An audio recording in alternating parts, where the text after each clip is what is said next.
What's going on, ANEMO enjoyers? It's finally time for our short King Kazuha to come back around, which means it's time for super awesome debates like EM versus Crit and Favonius versus Iron Sting. So if you want to learn which of those things you should go for, this is your video. And of course, this is a guide, so I'm going to be going over his kit, best builds, team building, constellation value, and more. As always, these videos are based off my own testing combined with theory crafting, so you know they're pretty reliable, but sometimes things do get a little mixed up, and if they do, I will have a pinned comment right down below. Before we get started, I wanted to let you know that I go live a few days a week at twitch.tv/Braxophone, and also we're so close to 100k subscribers. If you enjoy the video, consider liking it so YouTube knows it doesn't suck, and subscribe to help the channel reach 100k before the end of summer. With all that being said, my name is Braxophone, and let's talk about Kazuha.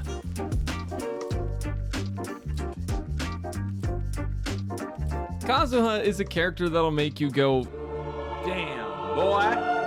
Damn, boy! His damage potential is really high in reaction teams, but can also buff your main DPS characters. His skill is a jump, dodge, a plunging attack, a swirl, and a grouping utility all in one. When you tap it, he pulls enemies in, does some damage, and swirls elements on enemies around him. Afterwards, you can plunge for a hit of ANEMO damage. With his first Ascension passive though, his plunge will be infused and you'll deal elemental damage of the infusion type on the way down. You can do the same thing with his hold skill, but holding it will pull in enemies even further away on the initial release and deal a bigger AoE of damage. On tap, his skill will generate 3 particles, and on hold, he's gonna make 4. The rule of thumb with tap versus hold is that if you're switching to your main damage dealer, you want to hold since the longer cooldown for holding becomes less relevant. But if you're just rotating through characters, tapping his skill is gonna be better generally speaking. It's also just amazing for dodging attacks. Maybe it won't happen intentionally, but I find myself jumping over tons of enemy attacks with him just consistently. Lastly, it's just worth noting that the plunge damage is based off of his normal attack talent level, not his skill.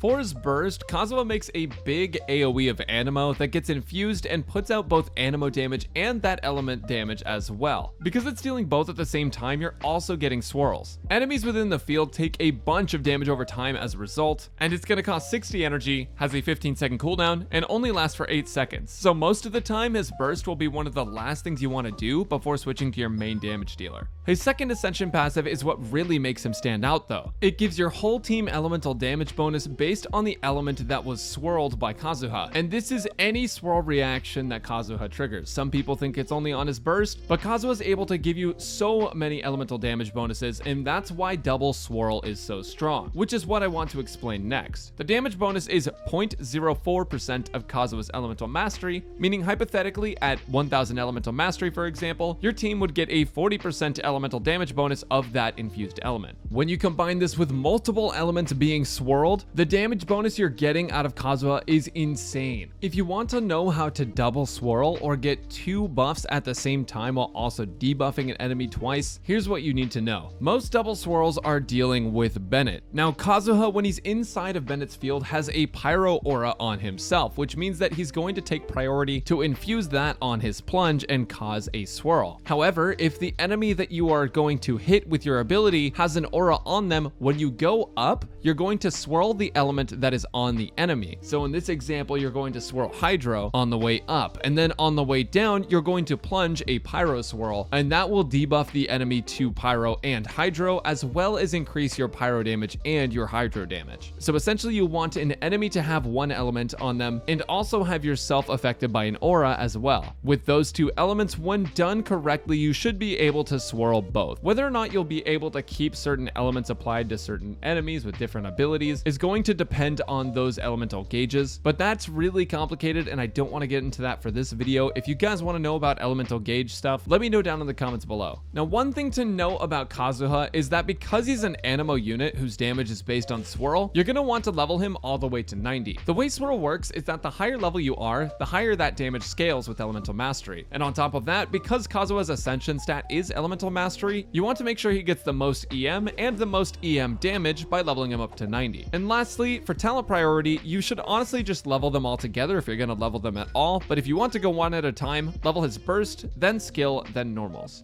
Now, if you didn't understand any of that, I highly recommend you go back to the start of the kit section, because a lot of it actually plays into things later in the guide. But for now, let's go ahead and move on to artifacts.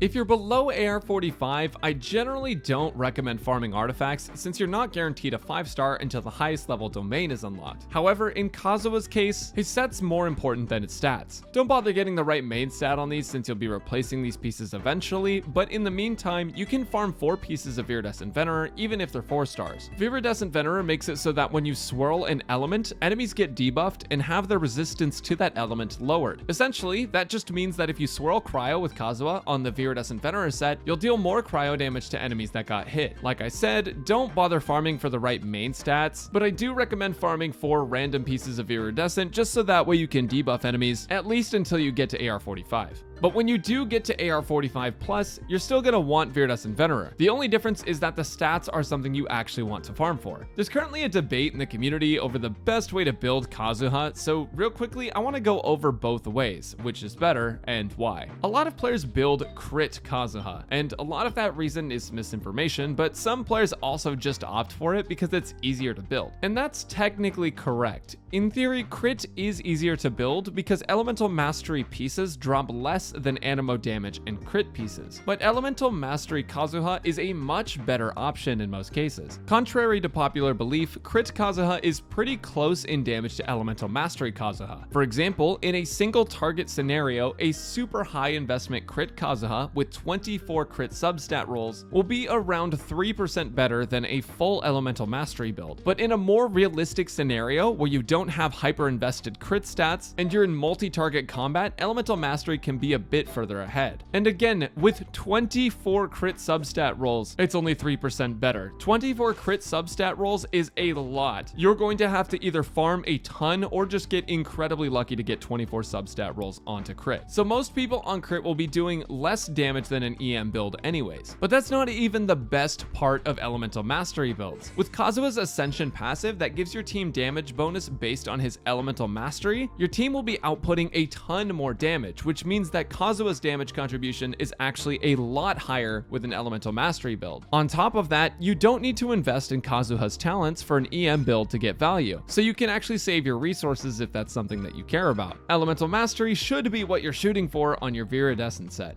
If you don't have access to elemental mastery on all of your Viridescent pieces, for me it took months, you can opt for attack percent, ANEMO damage, and crit rate or damage, but I highly recommend taking the time to get an EM set, especially since almost every ANEMO character can use it. If you're stuck, you can always use 4-star pieces too, just while you're waiting. Lastly, Kazuha doesn't have that high of a burst cost since it's only 60 energy, but because you'll generally only use his skill and burst once per rotation when you're not in a quick swap team, he does need a little bit of energy recharge on his stats. If you're not playing him in a team with a battery like a Raiden team for example, he'll want around 150 to 160 energy recharge, just so that way you can use his burst on cooldown no matter how many enemies you're defeating. In content where there's plenty of enemies, you won't need as much energy recharge because they're dropping particles, but 150% is a good baseline to have. As everything with Genshin, it depends on the team, content, and how you play. But if you want to be comfy all the time, I recommend between 150 and 160%. After all, if you can't use your burst as often as possible, the damage doesn't even really matter. I also get asked a lot at twitch.tv/Braxophone, make sure to go follow for live content, how much EM Kazuha actually needs. Kazuha doesn't need any amount of elemental mastery specifically, but I would shoot for at least 800 at level 90 if possible, so that way you can give yourself a 32% damage bonus. 1000 is the dream, but it's pretty hard to get with the right energy recharge stats. You basically have to get pretty lucky, so don't be discouraged if you can't make it there. For substats, you want energy recharge up to about 150%, crit rate if you're using Favonius, then elemental mastery and attack percent.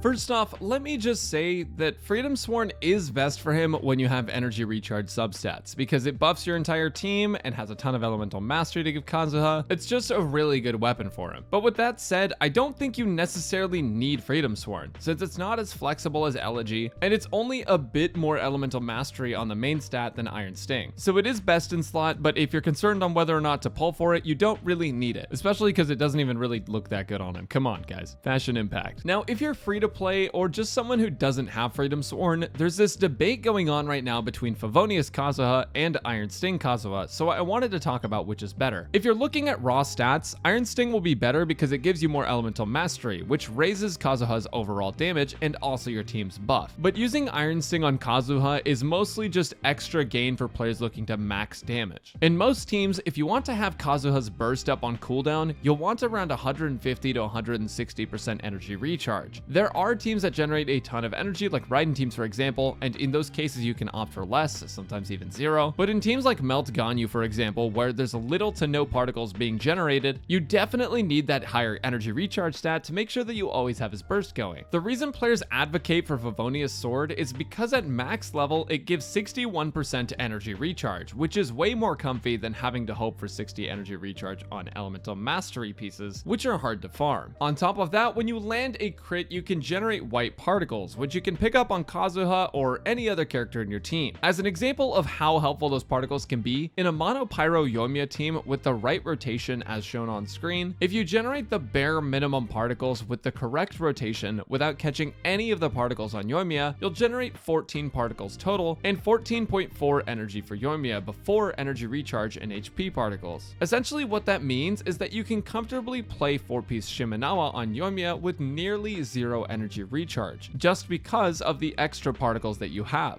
If you do decide to funnel particles into Yoimiya, Favonius becomes even better, and if you played without Favonius on Kazuha in this team, you'd need to have higher energy recharge on Yoimiya to be able to use Shimenawa when she's back on the field, which would take away from her damage potential. So in this case, Favonius is a super powerful tool for battering your other characters and definitely shouldn't be undersold. Now, a lot of players don't like Favonius because you need to land a crit to activate the passive, but a lot of the time the crit needs for Favonius are overblown. With even just 20% crit rate, you're going to be able to activate its effect fairly often. The reason it works well with Kazuha is because he has many on-field hits between his skill, plunge, and burst, and he's also able to group enemies up, meaning he'll hit multiple enemies at the same time, multiple times. While 40% crit rate is ideal, you can run Favonius Sword successfully even with a lower crit rate just due to how many hits Kazuha does and how many enemies he can hit at the same time. With Favonius being an easy fix for energy recharge and also allowing Kazuha to batter your team, I definitely recommend it as the next best thing to Freedom Sworn for the average player who's not max investing in EM pieces with the perfect substats. But do know that technically speaking, Iron Sting is better damage, so if that's more your speed, you can go for that. I've just found that Favonius has been much nicer for me. And of course, you can also opt for Sacrificial Sword for the passive that lets you use his skill twice, which unfortunately does take more field time than the other choices and doesn't batter your teammates as well as Favonius, but it's still pretty comfy. Lastly, for your EM build, if you're really early on in the game and don't have other options, you can nab the Dark Iron Sword from an NPC in Lua, which there's only one of, so you want to make sure you lock that weapon so you don't accidentally destroy it. Outside of those weapons we just talked about, anything with energy recharge or elemental mastery is going to be fine. If you're still farming EM pieces and have a crit build, then standard DPS weapons apply: Jade Cutter, Mist Splitter, Skyward Blade, Summit Shaper, Lion's Roar, Black Cliff, and the Black Sword are all decent for that situation. Since that section was longer than my regular videos, here are 3 example builds that you can go for, just so that way it sort of wraps all that information into one. Your best option is going to look like this: Freedom Sworn or Iron Sting, EM Sands, EM Goblet, and EM Circlet with 60% energy recharge just from your substats. A middle or average build should look something like this, where you use Favonius Sword, Elemental Mastery Sands, Goblet, and Circlet with Elemental Mastery substats and crit rate substats as well, just so that way you can proc the passive. In this case, you could also use Sacrificial Sword, but again, Favonius just ends up being a little bit better. And lastly, a build that could be better but is still pretty good is using something like Iron Sting with an Energy Recharge Sands, Elemental Mastery Goblet, and Elemental Mastery Circlet with EM focused substats. You don't have to stick to those builds, but I just wanted to give you guys some examples so you can visualize sort of what you should be looking for.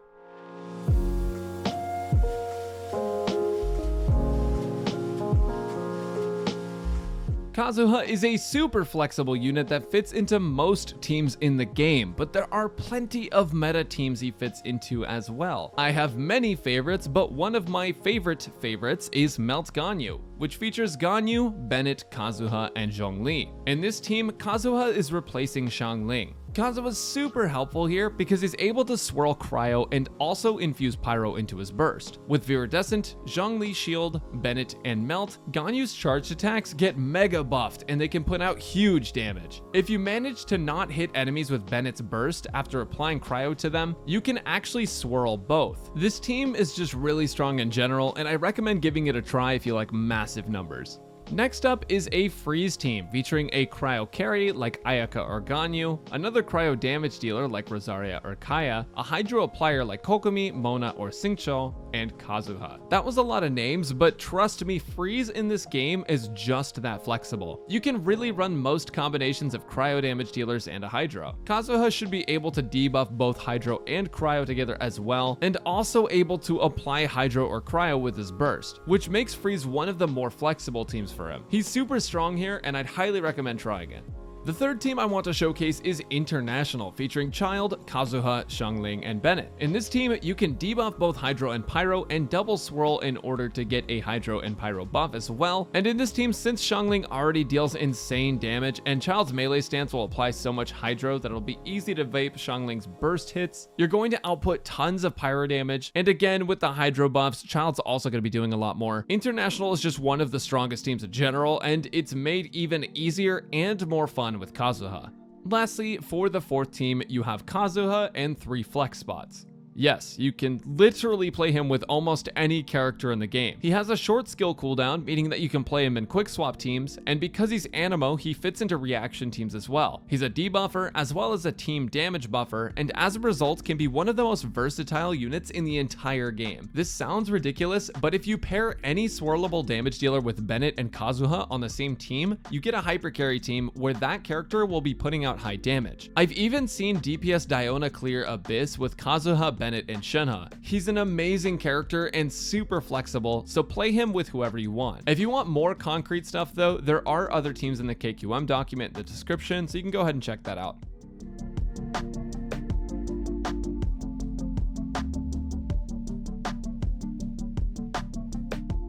Some of Kazuha's constellations are pretty dang good, but it really depends on what you want out of him. The only one that really gets a bunch more out of Kazuha is his Constellation 2, which gives Kazuha 200 more elemental mastery during his burst, and gives characters inside of his burst area 200 elemental mastery as well. It's a significant buff for things like Melt and Vaporize, and increases Kazuha's damage a fair bit. But outside of that, his C3 and C5 are basically negligible. Constellation 1 allows him to use his skill instantly after his burst, so effectively you can use his skill, burst, then skill again. The thing about this constellation is that it can be good and it's definitely fun, but it takes up a lot of field time, especially since it has to be after his burst when you want to have your main DPS on the field. His Constellation 4 helps out with his energy problems a fair bit by giving him extra energy when he uses his skill below 45 energy. And with Constellation 1, he barely needs any energy recharge when you put those two together. But it's not a huge game-changing constellation.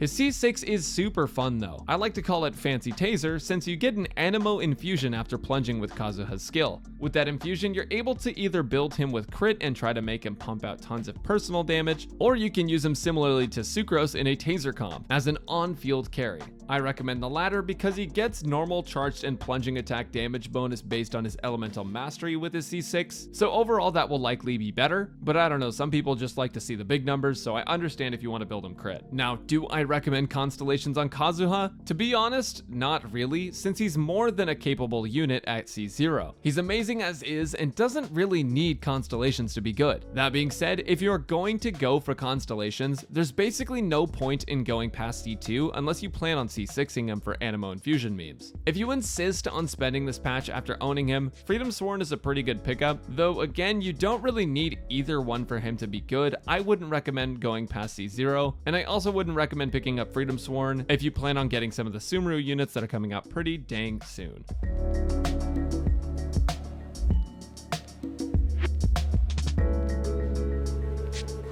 Kazuha is one of the strongest characters in all of Genshin Impact, and with his return, many more players are having the opportunity to expand their roster to include this short ANEMO king. If you're in the market for insanely good units or just a good fun jumpy boy, I highly recommend pulling for him before he's gone for an entire another year. Thanks for watching, everyone. If you enjoyed or learned something, consider liking the video and let me know in the comments down below. Also, tell me if you got Kazuha when his banner's released. I'll catch you guys later on Twitch or in the next video. Peace!